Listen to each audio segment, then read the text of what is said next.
Have you ever watched a movie and then Googled the actor's IMDb only to have your world shattered because you find out the actor was a Scientologist or something? Then it just completely ruins that actor for you? Well, I'm about to do the exact same thing, only with your favorite author. Now think, who is your favorite author? Maybe they were a good person, or maybe they were dickheads with beautiful prose style. Let's find out, shall we? Welcome to Sorry, I'm About to Ruin Your Favorite Author.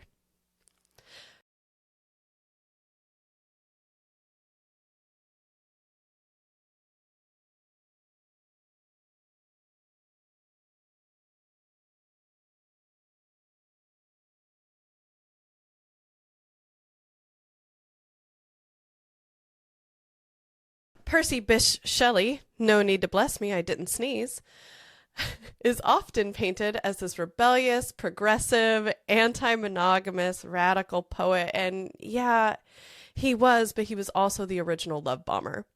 Let's start with his first wife, Harriet Westbrook. He married her when she was 16 and he was 19, which was creepy even then. He claimed to love her, but pretty quickly he got bored, declared monogamy a scam, and started ghosting her while writing essays about free love and the tyranny of marriage, the founding father of gaslighting. Then, while still married to Harriet, he met Mary Godwin, who you may know better as Mary Shelley, the genius who wrote Frankenstein. And he basically said, hey, want to run away to Europe and write poems while I occasionally fuck your stepsister? Mary was 16, Percy was 21. He had a type. It was 16-year-olds. And yes, they brought her stepsister, Claire Claremont, along for the ride. Percy told Mary he just wanted to have a purely platonic soul connection with Claire, which is Victorian fuckboy for I'm definitely fucking your sister. Meanwhile, back in London, Harriet, his actual wife, was pregnant and abandoned. She later drowned herself, and Percy's response was, wow, that's so sad. Anyways, I guess time to get custody of those damn kids. It'll be great PR. His behavior didn't exactly improve after marrying Mary. He cheated on her, spent most of his marriage chasing muses, and wrote letters trying to orchestrate threesomes with Mary and Claire. Gives a new meaning to sister wives. He drowned in a storm at sea, which is dramatic as fuck, and when his body washed up, Mary kept his heart wrapped in paper in her desk drawer. So I guess eventually his heart was owned by only one woman. A man saying marriage is an oppressive institution while trying to get you and your stepsister into a throuple is one way to weaponize feminism. Next up is the man who gave you 1984, Animal Farm, and about 16 existential crises by the time you were a junior in high school. George Orwell is often seen as this brilliant, prophetic genius who saw it all coming, and yeah, sure, but he was also an asshole. Now, to his credit, he did fight in the Spanish Civil War, but the other soldiers hated him and found him annoying. Do you know how bad you have to be to kill the vibe during war? He came back and immediately wrote a book, Homage to Catalonia, that basically said everyone who is supposed to be on the same side as me is corrupt and stupid, and I hate them all, in layman's terms. Also, he was a snitch. During the Cold War, Orwell handed over a literal list of suspected communists to British intelligence. Just gave them a list of names like, here are some people who might be a threat to democracy, and or wrote a poem I didn't like. So yeah, Big Brother is watching, but apparently so was Orwell. If the thin mustache didn't give it away, he was a rapist. In 1921, he attempted to rape his friend Jacinta. She fought him and ran home with a torn skirt and bruised hip. Orwell married his first wife, Eileen, and proceeded to emotionally neglect her while writing his depressing as fuck books. He later proposed to multiple women after she died, because grief makes you do that, I guess. And by propose, I mean he was like, I'm dying of tuberculosis. Will you be my nurse and my wife? R.I.P. Orwell, you would have hated Love Island and barrel jeans. Lord Byron wasn't just a poet, he was a full-blown celebrity, a sex icon, and an absolute fucking menace to society.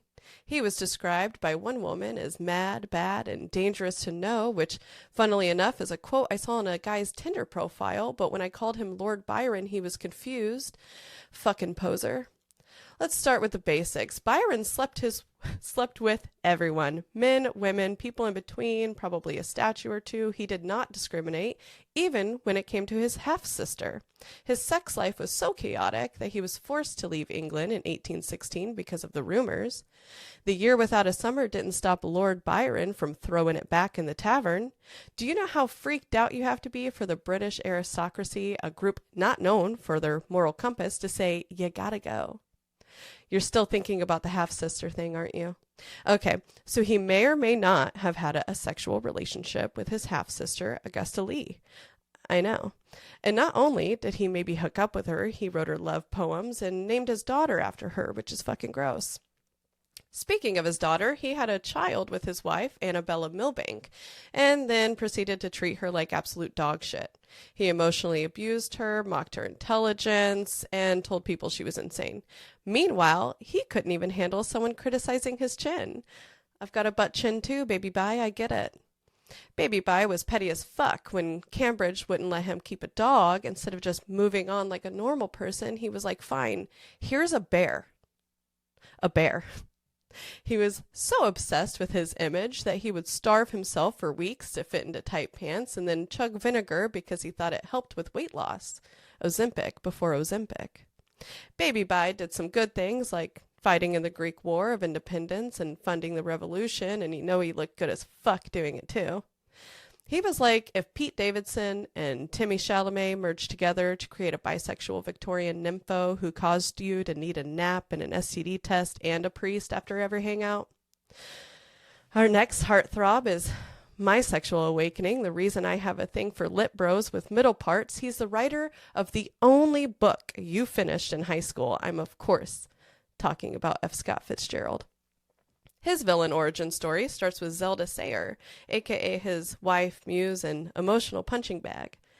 F. Scott was obsessed with her. If paparazzi existed back then, they would have been caught drinking gin for breakfast and making public scenes at jazz clubs. He once stole her diary and used it verbatim in his work without her permission. But when Zelda tried to write her own stuff, he blocked her, criticized her, sabotaged her, because people won't know you're a plagiarizer if the person you're plagiarizing isn't published. He also had a talent for getting absolutely obliterated and turning every social event into a live-action meltdown. There's a famous story where he and Zelda showed up to a party, jumped into the fountain, and then accused everyone else of being boring. And I mean, they were valid in that. He also loved to leech off of wealthier friends, especially Ernest Hemingway, who, we'll get to him later. Hemingway once said that Fitzgerald's penis was so small it caused him emotional issues. Toxic masculinity, table for two. Fitzgerald idolized rich people while resenting them, which, to be fair, is relatable. He died broke, depressed, and convinced he was a failure, which is fair and deeply on brand for a man who once said, "There are no second acts in American lives." Spoiler alert, that quote is fake. So, I'm sorry if I ruined him, but he's still my favorite author. I didn't ruin him for me. Moving on to the man who made typewriters, hallucinogens, and paranoia into a brand, Hunter S. Thompson. Let's start with the obvious. Yes, Fear and Loathing in Las Vegas is iconic, and the man could write like he sold his soul, and fuck, maybe he did, but if your favorite author describes his writing process as start drinking at 3 p.m. and add cocaine hourly until sunrise, maybe that's not a mentally stable person. The man didn't just dabble in drugs, he took them the way most people take vitamins. His daily routine included cocaine, Chivas Regal, more cocaine, some LSD, coffee, chartreuse, more alcohol, cigarettes, writing for like 10 minutes, and then watching porn and lighting things on fire. I wish I were exaggerating, but this is a published schedule, like with timestamps. He once said, "I hate to advocate drugs, alcohol, violence, and insanity to anyone, but they've always worked for me." Hunter S. Thompson was a gun guy in the worst possible way. Like, he'd write while shooting at things. He literally blew up his typewriter once because it disrespected him. And his poor wife, Sandy, she kept him alive, raised their child, while he wrote gonzo manifestos and hosted orgies in the living room. When she finally left him for verbal abuse, he blamed her. Classic. Luckily, she got off better than the typewriter. He eventually shot himself at his kitchen table while on the phone with his wife, and his suicide note read, "Football season is over." Also, he ran for sheriff of Aspen once and nearly won on a platform of replacing the streets with sod so people could walk barefoot. He called the other candidate a Nazi and shaved his head so he could refer to his opponent as "my long-haired opponent," which is objectively funny. He also almost drowned Bill Murray, and you know what? I'm going to let that one slide. He was a narcissistic, chaotic, drugged-out mess who terrorized the people around him, glamorized addiction, and turned being unstable into a personality trait, but he wore a bucket hat. Next, let's summon the ghost of H.P. Lovecraft and then banish him immediately for being an actual racist nightmare from the depths of cosmic horror and the Rhode Island suburbs. The king of tentacles who made us fear things we can't even describe was the equivalent of a Truth Social comment section in human form. Let's start with the obvious. Lovecraft was a phenomenal horror writer. He basically invented the genre of cosmic dread. He took horror from, "oh no, there's a ghost in my mirror," to "God is actually a many-eyed squid that lives in your nightmares." He may have changed the horror genre, but he was steadfast in his racism. He was disgustingly, unapologetically racist, not like, "oh, he was a product of his time," bullshit people always say. I mean, his cat was literally named the N-word. He wrote poems so offensively racist that they make Mein Kampf look like child's play. He wasn't casually bigoted. He wrote essays about how non-white people were ruining civilization. He hated black people, Jewish people, immigrants, Catholics, you name it. He didn't discriminate. Well, so next time someone tells you Lovecraft's horror is about fear of the unknown, just remember his monsters often represented his fear of racial mixing, immigration, and basically any culture that wasn't Anglo-Saxon, and serving clam chowder in Rhode Island. He lived with his aunts, hated sunlight, and once described himself as a crippled recluse, which is exactly what a fucking vampire would say. And despite being a founding father of modern horror, Lovecraft actually barely published in his lifetime. Most of his fame came after he died, which makes sense because the only thing scarier than his monsters was his personality. Next up is the man who gave us Breakfast at Tiffany's, In Cold Blood, and the most savage social suicide note in American history. I'm talking about the great Truman Capote, who was the kind of person who walked into a room, scanned everyone for weakness, and then mentally filed away in case he needed material. TMZ before TMZ, if you will. Truman rose to fame with his lyrical prose, biting wit, and the uncanny ability to make people love him. In modern terms, he was Gossip Girl with a typewriter instead of a phone. But let's talk about the moment he really earned his "sorry I'm a bitch" badge, which is La Côte Basque. This is the literary equivalent of flipping a dinner table on Real Housewives.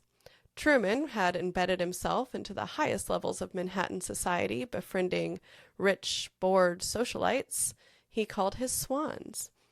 This included Babe Paley, Slim Keith, and Gloria Guinness.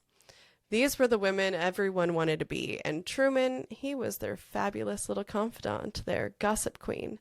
And then he betrayed all of them in a thinly veiled, scorched earth short story called La Côte Basque, 1965. It was published in Esquire, and I kid you not, he changed almost no fucking names. The story exposed affairs, secrets, abortions, and full-on humiliation. One woman recognized her husband's cheating because she had told Truman about it over martinis at lunch. He thought he was being edgy and brilliant, but his swans never spoke to him again. He was iced out harder than a Negroni on the Upper East Side. Truman went from being the life of a party to a cautionary tale of false friends being bitter enemies. And that wasn't even his first or last act of sabotage. Let's not forget that he basically abandoned Harper Lee, his childhood best friend, once he got famous. She helped him research In Cold Blood, even did the legwork he couldn't, and he barely acknowledged her afterward. Also, this man was so obsessed with being adored that he'd literally start feuds just to stay relevant. Known for saying, "I'm famous for being famous," he basically paved the way for the Kardashians, which is the worst thing he did. If you're shocked about the man who created Holly Golightly was a little shady, babe, come on. Ernest Hemingway, the literary king of toxic masculinity and the human equivalent of a leather boot soaked in whiskey, Mr. I drink, I fish, I shoot things, and I have zero emotions, the man who made a generation of men believe that romantic relationships are only for women and French people. First things first, was Hemingway a gifted writer? Of course. Was he also a nightmare? Definitely. Let's talk about the women. Hemingway was married to count 'em, 4 women. He betrayed each and every one of them. His pattern was to win her over, emotionally destroy her, abandon her like a rhino carcass on a safari. After Pauline, his first wife, became pregnant, he fled with another woman, 'cause gross. To make matters worse, his third wife, Martha Gellhorn, was an absolute badass and a literal war correspondent. However, that didn't sit well with Hemingway. There was only one room for one bad bitch in his household. In order to prevent her from reporting on World War II, he actually attempted to have her press credentials revoked. Martha was the only one of his wives to leave him. She famously said, "I was a writer before I met him and a writer after I left him." He wasn't just a bad husband, he was a bad friend as well. Papa Hemingway was like Regina George with a hangover, and his burn book was a movable feast. But instead of calling his mentor, Gertrude Stein, a fugly slut, he called her a masculine has-been. If he were alive today, you would see him mean-tweeting F. Scott Fitzgerald, who would tweet back that he would like to be excluded from this narrative. So, sorry to ruin your favorite author. I'd like to know who surprised you the most, and what would you like me to ruin next?